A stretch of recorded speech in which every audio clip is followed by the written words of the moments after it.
For this daily drawing exercise, 5 to 10 minute drawing exercise, we have a corner of the Royal Palace just on the outskirts of Paris at Germain-en-Laye.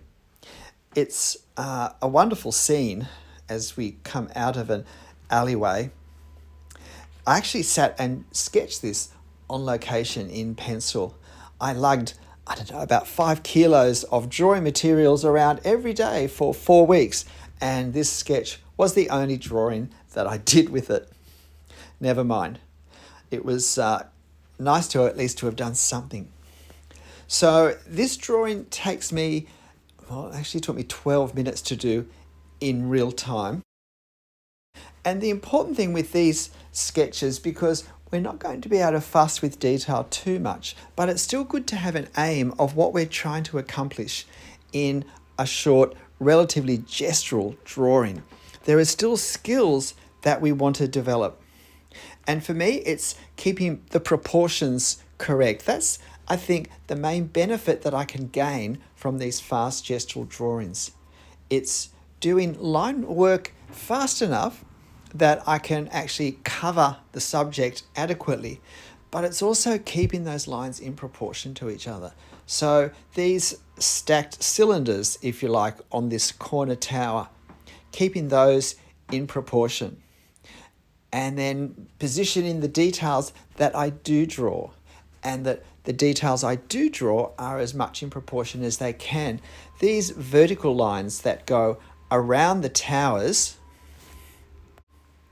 are the sorts of details where it's easy to make those strips too wide.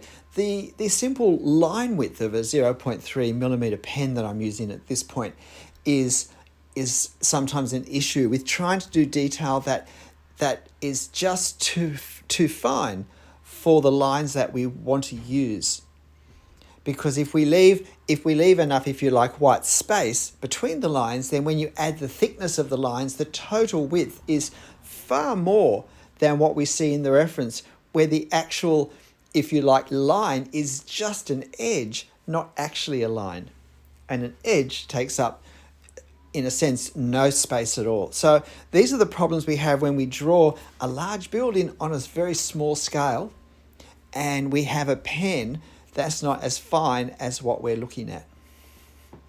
So having got this central tower down to just above ground level, just above head level, I'm now able to go off to the left and just do these couple of bays of windows. And then I can define those by the edge of this building on the left-hand side with its rather dramatic perspective angles leading visually to the subject, to the corner of the palace.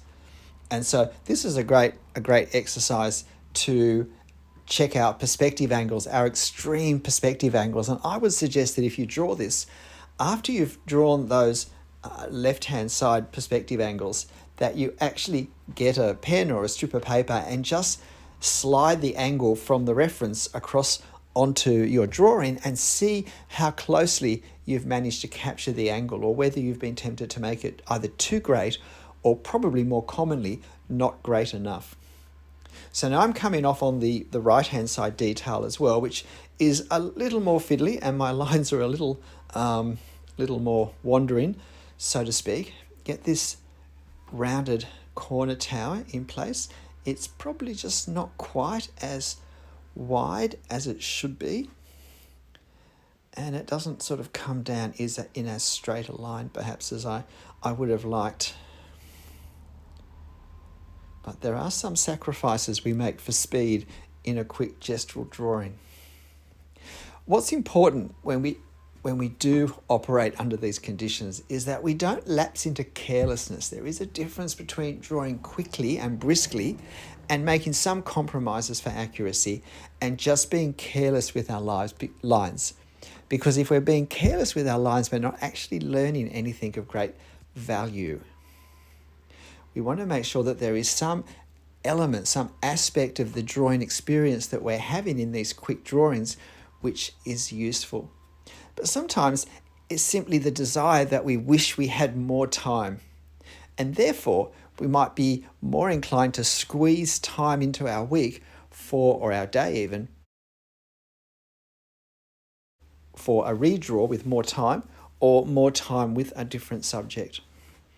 So one of the values I hope we discover with these daily quick drawing exercises is an increase in desire and priority and feeling that it is possible to do a drawing more frequently.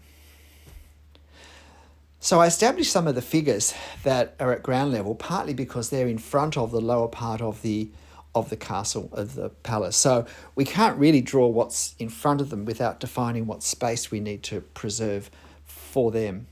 And also, figures are a great way of avoiding having to draw what's beyond them, because we can draw a couple of them at this sort of scale very quickly and very easily, that in a sense screens off whatever is beyond them. Just a few dots or dashes can just hint at some visual presence beyond them. But we tend to stop at the figures because just psychologically they're of greater importance to us. And so it is a very good way to very quickly fill ground level. So it's certainly worth working on figures who can quickly fill a quick gestural street scene. That line on the right-hand side was another shocker. My hand actually got caught up with some of the green masking tape I used to stop the paper from moving. And so as my hand came down, it caught the stickiness and it began to peel off against my hand, which then shifted where my hand was going as I reacted to it. So that's part of the reason it's a bit of a mess there, that building on the right-hand side. Now, of course, if I was using toner with this to put value, I would take full advantage of the lovely dark framing we get with the shadows and the shade down the left, right, and across the ground. But there isn't time to worry about that in this sort of a quick line drawing. So we're really capturing the form of the palace. And I'm aware of the time now, so I just really want to, as quickly as I can, get the detailing above the upper balustrade done. And then I'm going to have to call it quits, and I'm about to stop, and I realise I've got nothing between the palace and that building on the right. And there is a building that's scaffolding, or it's probably part of the palace, so I decided to just omit that because it's not going to add anything, and I'll just increase the size of this tree that we see and this topiary that's in a pot next to the building on the right hand side as well. So that's a quick way to very quickly, I think, and not just fill the gap, but get a nice visual contrast with the architecture.